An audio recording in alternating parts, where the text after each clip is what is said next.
friend Roger Christopherson here again with another first listen review. This one is a reissue, and it was one that I went to. It's a reissue, remaster, remix too, I believe, and yeah, definitely a remix. And I went back to listen to the old one to compare it to the new one, like I like to do, and I couldn't find it anywhere. And I was like, do I even have the original?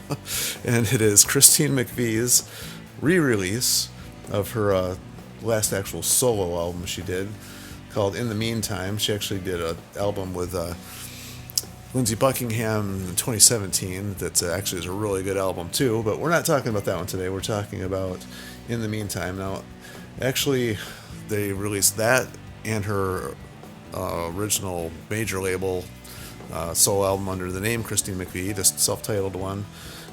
They've re-released both of these today. I think it's Rhino Records. Rhino Records.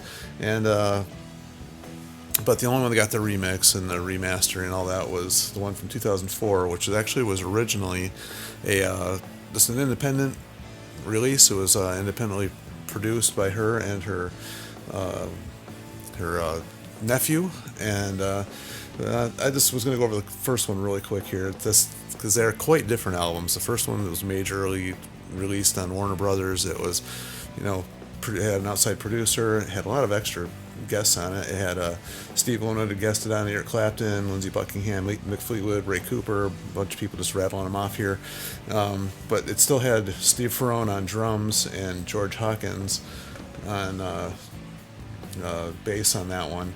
Now In the Meantime, it's got Steve Ferrone on drums once again, and it's got George Hawkins playing bass again, but they have a different guitar player, which is her nephew, Dan Perfect, and he did a bunch of programming and stuff on that. And they also have Lenny Castro does some stuff on here, and Billy Burnett actually did some backing vocals on one of the tracks. But yeah, it was a kind of an independent release, and they were actually in the process of remixing this and remastering it when she was still alive, and she had approved of all the mixes and everything. So she actually did have a part in this, because unfortunately it didn't get really promoted very well, and I actually apparently slipped under the radar with Meek. I thought I actually had it, and after I listened to this, I was like, yeah, I've definitely never heard this before. So that definitely slipped under the radar for me. The only thing I actually recognized at all was the very first song, Friend, which was the only single they released off of it, and maybe that's how I remembered it. But anyway, it was fun listening to. It was actually a lot different than what I expected. So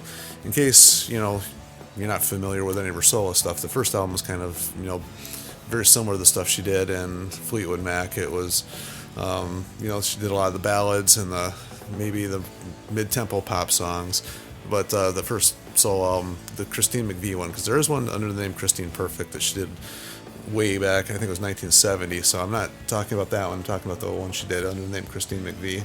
And that one was, even under, in her admission, it was kind of, a lot of sameness to it. There wasn't a whole lot of dynamics from song to song to song. In the Meantime, it's a lot different than I expected. There's a lot of guitar on this. For somebody who plays piano and writes all her songs on piano, a lot of guitar. So I think that has a lot to do with her nephew playing guitar on this and producing it as well. Ken Kelly also helped produce on this one as well. I'm not really familiar who that is. So there was like 3 of them working on this. And overall, there's a lot of guitar on this whole album. A lot of different tones of guitar. And with her keyboard playing, there's some synthesizer. Actually, I don't know if, because Dan Perfect plays some, or did some programming on it too, but I think she did all the synthesizers and everything herself. But she definitely sticks to a lot of the same sounds, which is fine, because I don't mind that at all, because it keeps the sound familiar. So she likes a lot of the keyboard piano sounds, like the old electric piano sounds, and there's a little bit of the Wurlitzer type sounds going on, and some overdriven keyboard. I don't know how to explain it really, because I'm not a keyboard player very much, but so she likes to stick to that. But overall, that's not a lot of that on here, and most of the songs are actually fairly upbeat and or in the mid-tempo at least, and there's a lot of that going on. And the songs are stylistically hard to pin down. I actually picked up some a lot of 70s vibes, which, makes sense because that's kind of the era that she was extremely popular in. Or, that's when she became to popularity, was in that era. And the bass playing on this is really good. He's a real good bass player. That George Hawkins is a real good bass player, and with Steve Ferrone on drums, what a super tight rhythm section that is. He's a phenomenal drummer, in case nobody's familiar with him. Most notably, the last stint he did was with Tom Petty, but he's done all kinds of session work, tons and tons and tons of session work, so super tight on the drums. So definitely the rhythm section, you couldn't ask for a better rhythm section than what she got on this.